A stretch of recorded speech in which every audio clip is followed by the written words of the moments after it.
Plus 0,6% de croissance au deuxième trimestre, l'Afrique du Sud évite de justesse la dépression.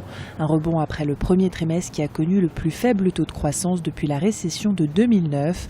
Bonne nouvelle ou crainte du résultat pour le troisième trimestre? Dans la mesure où les grèves semblent terminées, donc c'est une bonne nouvelle dans la mesure où ces grèves-là ont évité la précipitation de l'économie dans une récession.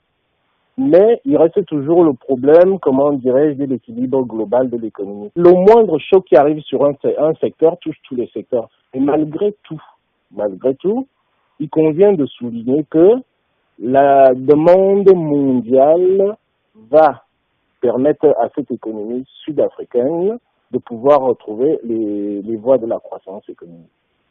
L'économie sud-africaine tourne au ralenti depuis 3 ans. Le pays est sorti seulement fin juin d'une grève historique qui a paralysé les 3 premiers producteurs mondiaux de platine pendant 5 mois et a fortement pesé sur l'activité nationale. Le secteur manufacturier sud-africain reste relativement solide. Je pense qu'il continuera à être performant à condition qu'on puisse améliorer les conditions salariales des travailleurs.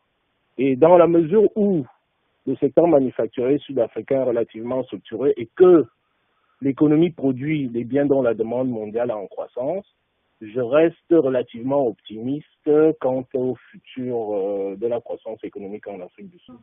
Ce résultat de croissance au deuxième trimestre a été tiré vers le haut par l'activité de l'administration et par les secteurs des transports, du stockage, des télécoms.